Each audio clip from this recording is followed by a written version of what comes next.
Welcome to my channel. Karimani ನಾಳೆಯ ಸಂಚಿಕೆಯಲ್ಲಿ ಏನಾಗ್ತಿದೆ ಅಂತ ಬನ್ನಿ ನೋಡ್ಕೊಂಬರೋಣ. ಆಯ್ತಿ ಅವ್ರ ಮದುವೆ ದೇವಸ್ಥಾನದಲ್ಲಿ ನಡೀತಿರುತ್ತೆ. ಅಲ್ಲಿಗೆ ಕರ್ಣ ಅವ್ರ ಮನೆ ಕಡೆಯವರೆಲ್ಲರೂ ಬರ್ತಾರೆ, ಹೇಗಾದರೂ ಮಾಡಿ ಈ ಮದುವೆನ ತಡಿಬೇಕು ಅಂತ. ಆ ಕಡೆ ಕರ್ಣ ಅವರು ಬ್ಲ್ಯಾಕ್ ರೋಸ್ನ ನೋಡಿದಾಗ, ಬ್ಲ್ಯಾಕ್ ರೋಸ್ ರೌಡಿಗಳು ಎಲ್ಲರೂ ಸೇರಿ ಈ ಸಾಹಿತಿನ ಮದುವೆ ಆಗಬೇಕು ಅಂತ ಸಂಚು ಮಾಡ್ತಿದ್ದಾರಾ ಅಂತ ಅಂದ್ಕೊಂಡು ಎಲ್ಲ ಟ್ರಾಫಿಕ್ನ ಮೀರಿ ಕರ್ಣ ಅವರು ಬರ್ತಾರೆ.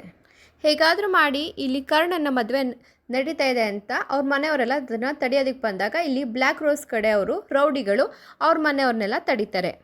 ಈ ಕಡೆ ಪುರೋಹಿತರು ಸಾಹಿತಿನ ಕುತ್ತಿಗೆಗೆ ತಾಳಿ ಕಟ್ಟಬೇಕು ಅಂತ ಈ ಕಡೆ ತಾಳಿ ಕೊಡ್ತಾರೆ. ಅಲ್ಲಿ ರಿಷಿ ತಾಳಿನ ಕಟ್ಬಿಡ್ತಾರೆ. ಆವಾಗ ಅಲ್ಲಿರೋ ವೆಂಕಿ ಅವರು ಹೇಳ್ತಾರೆ, ಕ್ಷಮಿಸ್ಬಿಡು ಮಗಳೇ, ನಾನೇ ನನ್ನ ಕೈಯಾರೆ ನಿನ್ನ ಜೀವನ ಹಾಳು ಮಾಡಿಬಿಟ್ಟೆ, ನಾನೇ ನಿನ್ನನ್ನು ರಿಷಿ ಕೊಟ್ಟು ಮದುವೆ ಮಾಡಿ ನಿನ್ನ ಜೀವನನ ಹಾಳು ಮಾಡಿಬಿಟ್ಟೆ ಅಂತ ತುಂಬಾ ಬೇಜಾರು ಮಾಡ್ಕೋತಿರ್ತಾರೆ. ಅಲ್ಲಿ ವನಜಾ ಅವರು ಸಿಂಚುಗೆ ಹೇಳ್ತಾರೆ, ನೋಡು ಹಾಗೋ ಈಗೋ ರಿಷಿ ಸಾಹಿತಿನ ಕುತ್ತಿಗೆಗೆ ತಾಳಿ ಕಟ್ಬಿಟ್ಟ, ಈಗ ಹೇಗಿದ್ರು ಅವರಿಬ್ರಿಗೂ ಮದುವೆ ಆಗಿದೆ, ಈಗ ಕರ್ಣ ಯಾವತ್ತಿದ್ರು ನಿನ್ನವನು ಅಂತ ಇಲ್ಲಿ ವನಜಾ ಅವರು ಸಿಂಚುಗೆ ಹೇಳ್ತಾರೆ. ಆಗ ಸಿಂಚು ಹೇಳ್ತಾರೆ, ಸಾಕು ಸುಮ್ಮನಿರಮ್ಮ, ಕರ್ಣಂಗೆ ವಿಷಯ ಗೊತ್ತಾದರೆ ಹೇಗೆ ಅವನು ಸಹಿಸ್ಕೋತಾನೋ ಗೊತ್ತಿಲ್ಲ, ಈ ಸಾಹಿತ್ಯನ ಜೊತೆ ಈ ರಿಷಿ ಮದುವೆ ಆಗಬಾರ್ದಾಗಿತ್ತು, ಈಗ ಅವಳ ಜೀವನನೇ ಹಾಳಾಯಿತು ಅಂತ ಇಲ್ಲಿ ಸಿಂಚು ಅವರು ಹೇಳ್ತಾರೆ. ಇದಕ್ಕಿಂತ ಮುಂಚೆನೇ ಕರ್ಣ ಅವರು ರಿಷಿನ ಕೂಡಾಕಿರ್ತಾರೆ. ಆದರೆ ರಿಷಿನ ಕೂಡಾಕಿರೋದು ಅಲ್ಲಿರೋರು ಯಾರಿಗೂ ಗೊತ್ತಾಗಿರಲ್ಲ.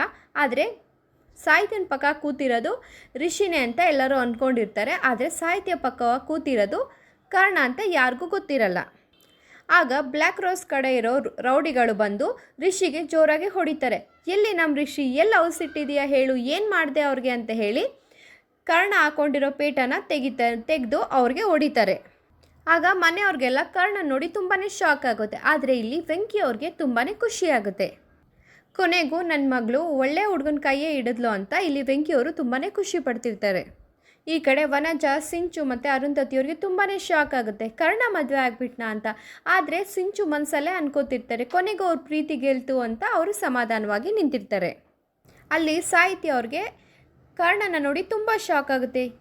ರಿಷಿ ಅಲ್ಲ ನೀವಾ ಇದು, ಕರ್ಣನ ನೀವು ಯಾಕೆ ನನ್ನ ಪಕ್ಕ ಕೂತಿದ್ದೀರಾ, ನೀವು ಯಾಕೆ ನನ್ನ ತಾಳಿ ಕಟ್ಟಿದ್ರಿ, ಇದೆಲ್ಲ ನಿಜನಾ, ನನಗೆ ನಂಬಕ್ಕೆ ಆಗ್ತಿಲ್ಲ ಅಂತ ಇಲ್ಲಿ ಸಾಹಿತಿಯವರು ಕರ್ಣಂಗೆ ಬೈತಾರೆ.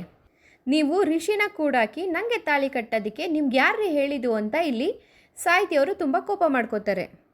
ಆಗ ಕರ್ಣ ಅವ್ರು ಹೇಳ್ತಾರೆ, ಸಾಹಿತಿಯವರೇ ಸುಮ್ಮನೆ ಇರಿ, ಫಸ್ಟು ನನ್ನ ಮಾತು ಕೇಳಿ ಅಂತ ಕರ್ಣ ಅವರು ಹೇಳ್ತಾರೆ. ರೌಡಿಗಳು ಕರ್ಣನ ಮೇಲೆ ಅಟ್ಯಾಕ್ ಮಾಡ್ತಾರೆ. ಆಗ ಕರ್ಣ ಅವ್ರು ಹೇಳ್ತಾರೆ, ಸಾಹಿತ್ಯನ ಜೀವನ ಯಾರು ಹಾಳು ಮಾಡೋಕ್ಕೆ ಬಂದರೆ ನಾನು ಯಾರನ್ನೂ ಸಹ ಸುಮ್ಮನೆ ಬಿಡಲ್ಲ ಅಂತ ಇಲ್ಲಿ ಜಗಳ ಆಡ್ತಿರ್ತಾರೆ. ರಿಷಿ ಹೇಗೋ ತಪ್ಪಿಸ್ಕೊಂಡು ಬಂದು ಸಾಹಿತ್ಯನ ಮದುವೆ ನಡೆದಿಲ್ಲ, ಈ ತಾಳಿ ಇದ್ರೆ ಅಲ್ವಾ ಮದುವೆ ಆಗಿರೋದು, ಈ ತಾಳಿನೇ ಕಿತ್ತೆಸಿತೀನಿ ಅಂತ ನಾನು ಮದುವೆ ಆಗ್ತೀನಿ ಅಂತ ಇಲ್ಲಿ ರಿಷಿಯವರು ಬರ್ತಾರೆ. ಆಗ ಕರ್ಣ ಅವ್ರಿಗೆ ತುಂಬ ಕೋಪ ಬರುತ್ತೆ. ರಿಷಿ ಸಾಹಿತ್ಯನ ತಾಳಿ ಕಿತ್ತಾಕೋದಕ್ಕೆ ತಾಳಿಗೆ ಕೈ ಹಾಕ್ತಾರೆ. ಆಗ ಅವ್ರಿಗೆ ತುಂಬಾ ಕೋಪ ಬಂದು, ಈಗ ಅವರು ನನ್ನ ಫ್ರೆಂಡ್ ಅಲ್ಲ, ಅವರು ನನ್ನ ಹೆಂಡತಿ, ನಾನು ಮದುವೆ ಆಗಿದ್ದೀನಿ ಅಂತ ಕೋಪ ಮಾಡಿಕೊಂಡು ರಿಷಿಗೆ ಹೊಡಿತಾರೆ. ಅದು ನನ್ನ ಹೆಂಡತಿ ಕುತ್ತಿಗೆಗೆ ಕೈ ಹಾಕಿ ತಾಳಿ ಕೀಳೋಷ್ಟು ಧೈರ್ಯ ಇದೆಯಾ ನಿನಗೆ, ಎಷ್ಟೋ ಧೈರ್ಯ ನಿನಗೆ, ಅದು ಒಂದು ಹೆಣ್ಣಿಗೆ ಕತ್ತಿಗೆ ತಾಳಿ ಬಿದ್ಮೇಲೆ ಮುಗ್ದೋಯ್ತು, ಅವಳು ಯಾವತ್ತಿದ್ರೂ ನನ್ನ ಹೆಂಡ್ತೀನಿ ಅಂತ ಇಲ್ಲಿ ರಿಷಿಗೆ ಕರ್ಣ ಹೇಳ್ತಾರೆ. ಇದನ್ನೇ ಯಾರಾದರೂ ಒಪ್ಲಿ ಬಿಡಲಿ, ಇನ್ನು ಮುಂದೆ ನಾವಿಬ್ಬರು ಜೋಡಿಯಾಗೇ ಇರ್ತೀವಿ ಅಂತ ಇಲ್ಲಿ ಕರ್ಣ ಅವರು ಹೇಳ್ತಾರೆ. ಇದನ್ನು ಕೇಳಿಸ್ಕೊಂಡಿರೋ ಅವ್ರ ತಾಯಿಗೆ ತುಂಬಾ ಶಾಕ್ ಆಗುತ್ತೆ. ಇದು ನಾಳೆಯ ಸಂಚಿಕೆ ಆಗಿರುತ್ತೆ. ನಿಮ್ಗೆ ಈ ವಿಡಿಯೋ ಇಷ್ಟ ಆದರೆ ಲೈಕ್ ಮಾಡಿ ಮತ್ತು ಶೇರ್ ಮಾಡಿ. ನೀವಿನ್ನೂ ನನ್ನ ಚಾನಲ್ ಸಬ್ಸ್ಕ್ರೈಬ್ ಆಗಿಲ್ಲ ಅಂದರೆ ಸಬ್ಸ್ಕ್ರೈಬ್ ಆಗಿ. Thank you.